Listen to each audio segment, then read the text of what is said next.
Assalamualaikum warahmatullahi wabarakatuh. Halo happy family, ketemu lagi dengan Cak Hadi, Papa Viara. Kali ini kami akan sharing tentang ayah tiri.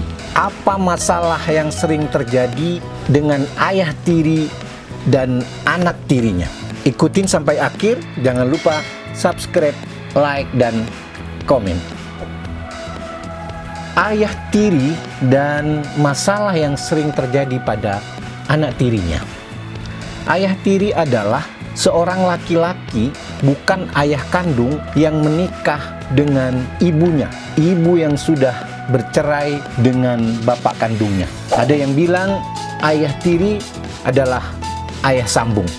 Ayah tiri konotasinya memang tidak sekejam ibu tiri, tetapi tidak sedikit ayah tiri yang memperlakukan anak tirinya dengan kurang baik, bahkan amoral dan menyimpang.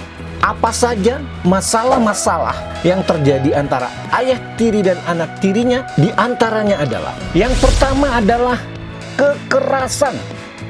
Banyak sekali ayah tiri yang memperlakukan anak tirinya dengan kekerasan, baik itu fisik maupun psikisnya. Masa sih banyak ayah tiri yang memperlakukan anak tirinya dengan kekerasan? Kita lihat atau tanya ke Mbak Google. Kita ketik dengan kekerasan ayah tiri kepada anak tirinya. Wow, di sini banyak sekali ya Mbak Google menjawab. Di antaranya, polisi tangkap pria yang aniaya anak tirinya. Kemudian ayah tiri siksa bocah 9 tahun anak tirinya. Ya ampun. Sosok ayah tiri pelaku kekerasan di Kudus. Ini banyak sekali ya Mbah Google menjawab. Dan ini media-media besar yang memberitakan. Itu artinya kasus kekerasan bapak tiri atau ayah tiri kepada anak tirinya masih banyak di tengah-tengah keluarga Indonesia. Oleh sebab itu, kita sebagai bagian dari keluarga Indonesia harus berpartisipasi untuk meminimalisir hal ini. Cara berpartisipasinya gimana? Terutama kepada ibu kandungnya untuk terus intens berkomunikasi. Awasi, lakukan terus komunikasi dengan anak kandung Anda dimanapun dia berada. Apalagi sekarang berkomunikasi cukup mudah agar mereka aman. Yang kedua adalah pelecehan seksual. Ini terutama kepada anak tiri perempuan.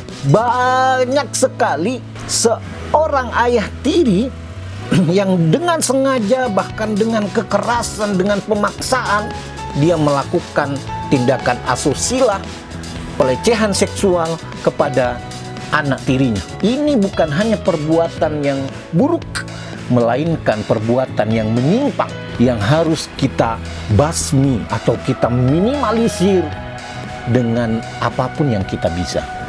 Gadis 15 tahun jadi korban pelecehan ayah tirinya.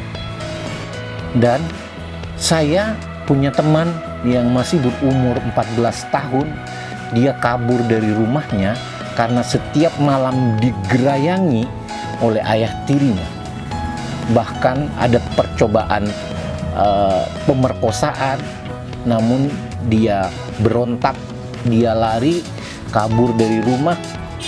Dan kemarin sempat curhat ketemu kami kasih dia sedikit tentang bagaimana agar tenang menghadapi situasinya, dan mencoba semampu kami memberikan terapi tentang psikisnya yang mulai trauma. Buat para ayah dan bunda, terutama ayah dan bunda kandung, lakukan terus komunikasi secara intens, lakukan terus komunikasi secara baik, dengarkan atau bahkan tanyakan masalahnya agar dia terbuka, agar sedikit banyak tidak menjadi korban pelecehan dari ayah tirinya. Apa yang bisa kita lakukan? Ayo bersama-sama untuk mencegah perbuatan menyimpang ini.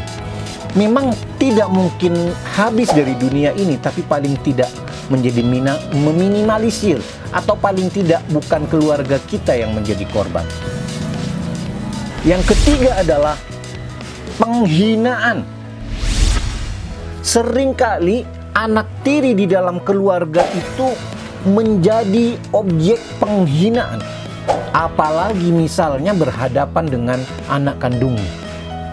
Ayah yang seharusnya membangkitkan motivasinya, memberikan cinta dan kasih sayang, justru menghina, dan itu mengganggu psikisnya. Yang keempat, masalah yang sering terjadi antara ayah tiri dan anak tirinya adalah ketidakadilan. Seringkali anak tiri itu diperlakukan tidak adil, ya, baik dari segi apapun. Cenderung dibeda-bedakan, misalnya anak kandungnya dibelikan baju, tentu saja dia dibelikan baju yang lebih mahal, diberi makan yang lebih baik. Ini artinya kita harus berperan aktif bagaimana kualitas keluarga Indonesia menjadi lebih baik. Dan yang terakhir, yang kelima, masalah yang sering terjadi pada anak tiri oleh ayah tirinya adalah pembunuhan karakter. Anak tiri seakan-akan tidak boleh bermimpi, tidak boleh punya harapan, bahkan harus menjadi budak di rumahnya sendiri. Tetapi sebaliknya, jika anak kandungnya harus punya cita-cita yang tinggi, harus punya harapan yang luas. Banyak sekali ini terjadi dalam keluarga Indonesia. Agak emosi nih, sampai keringetan. Masalahnya, hal ini ya bisa dikatakan tidak manusiawi. Keluarga yang harusnya menjadi surga bagi mereka, tetapi justru menjadi neraka. Itulah hal-hal yang sering terjadi antar ayah tiri dan anak tirinya. Begitu pula sering terjadi antara ibu tiri dan anak tirinya. Tetapi tidak semua ayah tiri dan ibu tiri melakukan hal yang jelek kepada anak tirinya. Masih banyak ayah dan ibu tiri yang memperlakukan anak tirinya dengan baik, bahkan sangat baik.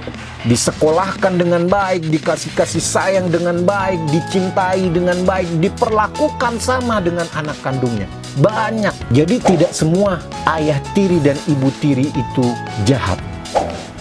Itulah mungkin yang bisa kita sharing sore hari ini buat para orang tua. Pertimbangkan 1000 kali saat Anda mau bercerai agar anak Anda tidak dititipkan kepada ayah dan ibu tiri.